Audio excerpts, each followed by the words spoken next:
Mercado financeiro em destaque hoje com Luiz Arthur Nogueira. Bom dia, Luiz. Boas notícias aí para o setor de serviços. Está em alta isso?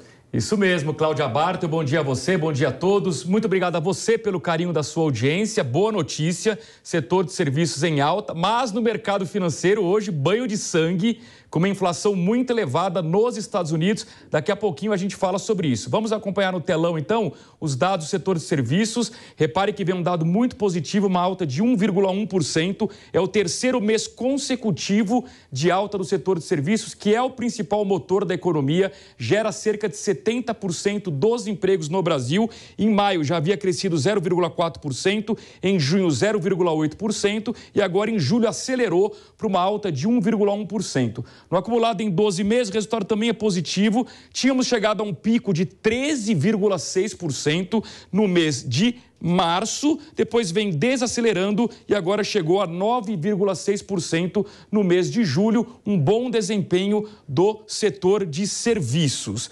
Para começar comentando esse assunto, eu quero trazer uma convidada neste momento, a Cristiane Quartaroli, que é economista do banco Ouro Invest, que vai tratar com a gente justamente deste que é o principal setor da economia. Cristiane, bom dia, seja bem-vinda, tudo bem? Olá, Luiz, bom dia a todos. Muito bem. Cristiane, eu queria começar falando com você sobre o setor de serviços. O setor de serviços apresentou essa alta de 1,1% no mês de julho, surpreendendo inclusive as expectativas do mercado financeiro. Eu queria entender se é algo pontual ou se as perspectivas são favoráveis a partir de agora. Oi, Luiz. Então, sim, a gente tem, um fator sazonal que acaba contribuindo para essa melhora do dado de julho, principalmente porque os destaques foram os setores de transportes e de viagens. Então, a gente tem o efeito férias aí, que contribuiu para essa melhora no indicador de julho. Mas, de fato, os números estão bastante positivos. Como você bem mencionou, o número acumulado em 12 meses ele está num patamar elevado, embora ainda um pouco abaixo de antes da pandemia, mas é uma sinalização boa. A gente vê uma recuperação aí, embora ainda um pouco lenta, mas a sinalização é boa, sim, principalmente considerando que o setor de serviços é um dos principais motores da economia e tem um peso bastante relevante para o nosso PIB. Agora, Cristiane, nesse segundo semestre, o governo fez uma grande injeção de recursos, a começar pelo Auxílio Brasil, que aumentou de R$ 400 para R$ 600 reais, teve auxílio para taxista, auxílio para caminhoneiro e a inflação vem caindo. Isso significa maior volume de dinheiro circulando na economia, o que em tese pode favorecer também o setor de serviços? Sim, por um lado, sim, pode favorecer o setor de serviços e outros setores, como o de comércio também, porque é uma injeção de dinheiro na veia aí do consumidor, mas por outro lado pode ser ruim para a inflação no futuro, porque quando o governo ele faz impulso fiscal na economia, isso em algum momento pode acabar impactando de forma negativa na inflação, que foi o que a gente tem visto recentemente, antes da inflação começar a desacelerar nesses últimos indicadores. Mas sim, para o consumo, para o comércio, isso acaba sendo bastante positivo. Muito bem. Por falar em boas notícias para a inflação, a Petrobras anunciou uma redução no preço do gás de cozinha. Foi a segunda redução neste ano. A repórter Beatriz Manfredini está ao vivo nas ruas de São Paulo para conferir se o botijão de 13 quilos já está ou não mais barato. Bom dia, Beatriz. Seja bem-vinda. Bom dia para você também, Luiz, para todo mundo que acompanha o Jornal da Manhã, segunda edição. Pois é, essa redução, que é de 4,7%, ela passa a valer, então, a partir de hoje, terça-feira, nas distribuidoras. Na prática, quer dizer que nós teremos redução do quilo do botijão de gás de 20 centavos por quilo. Então, por exemplo, o quilo que estava custando R$ 4,23, a partir de hoje passa a custar R$ 4,03.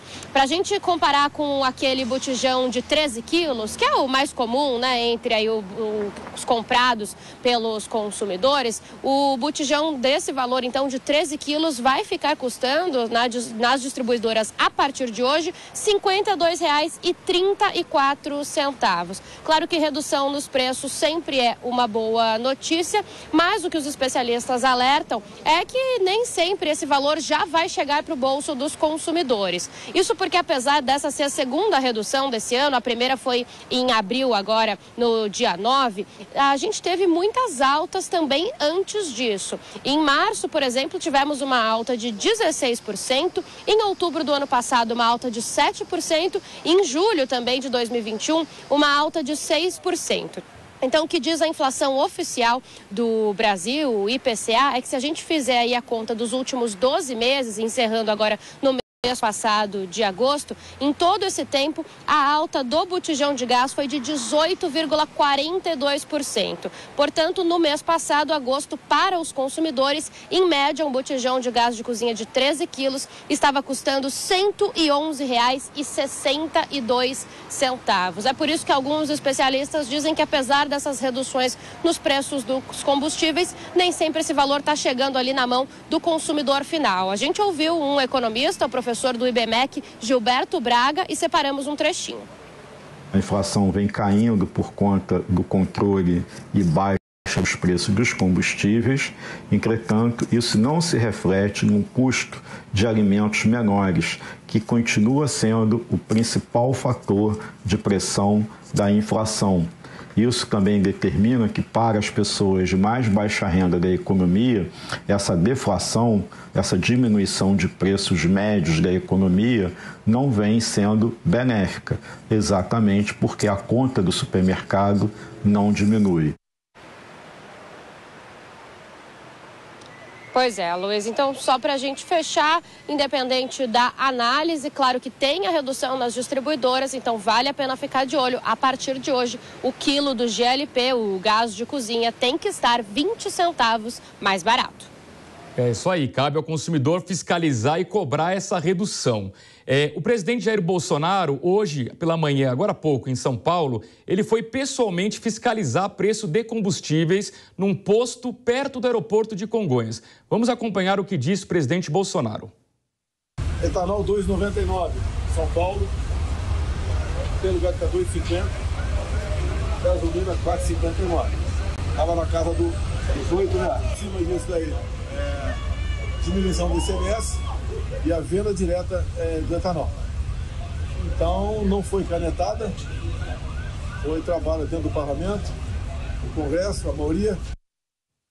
Muito bem, claro que o presidente Jair Bolsonaro faz uso político, estão todos em campanha eleitoral, o governo, a oposição, isso faz parte do jogo democrático. Importante ressaltar aqui, eu que defendi a Petrobras quando ela elevou os preços no começo do ano por conta da guerra da Rússia na Ucrânia, o preço do barril do petróleo superou $130, e eu disse, não adianta querer fazer interferência política na Petrobras, essa é a regra do jogo, barril do petróleo mais câmbio. Agora eu também defendo a Petrobras, ela também está seguindo a regra do jogo. Aquele barril do petróleo que estava em $130, caiu para $94 e, consequentemente, abriu espaço para que a Petrobras reduzisse os preços dos combustíveis. Eu queria de novo chamar aqui a Cristiane Quartaroli, ela que é economista do Banco Ouro Invest. Cristiane, nós tivemos deflação em julho, deflação em agosto. Eu queria saber se, por conta dessas reduções da Petrobras, há uma expectativa de também deflação pelo IPCA agora em setembro, com a ressalva de que, obviamente, o consumidor percebe a queda nos combustíveis, mas, como foi bem destacado pela Beatriz Manfredini, no segmento de alimentos, os preços ainda estão subindo.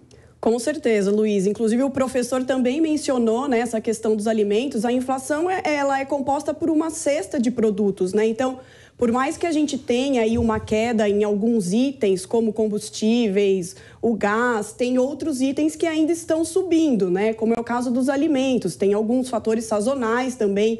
Então, a expectativa aí para os próximos meses é de uma inflação menor, mas não de deflação, né? Então, provavelmente, a gente vai ver uns números um pouquinho maiores aí nos próximos meses, mas a inflação acumulada em 12 meses, ela continua cedendo aí, até porque a gente teve, né, um impulso aí do aumento da Selic, que deve contribuir para a gente começar a ver a inflação corrente cair e também as perspectivas de inflação também cederem mais lá para frente.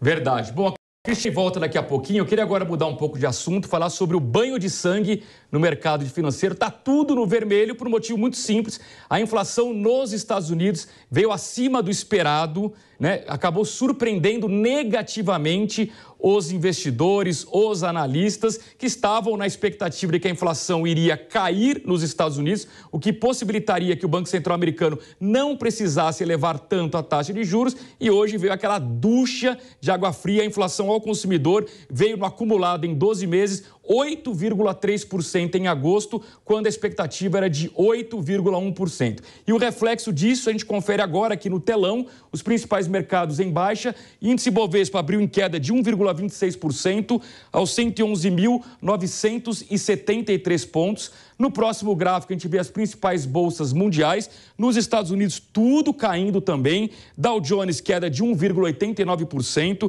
S&P 500, 2,3%. Bolsa eletrônica Nasdaq, 3,08%. Na Europa, estava tudo no azul até esse dado ser divulgado, e aí, obviamente, o mercado inverteu. Temos a Alemanha, Frankfurt, em queda de 1,19%, Reino Unido, 0,84% de baixa, Paris, 0,98%, em Madrid, 1,52%. Na Ásia, não houve a contaminação por esse dado, porque as bolsas fecharam antes da divulgação do índice. É provável que no próximo pregão nós teremos queda nas bolsas asiáticas. Por isso que, por exemplo, que na China houve ligeira alta de 0,05%, em Tóquio, elevação de 0,25%, em Hong Kong, queda de 0,18%. E no próximo gráfico, as moedas refletem esse pessimismo. Tudo em alta, dólar subindo 1,51%, vendido a R$ 5,17. O euro também em alta de 0,87%, R$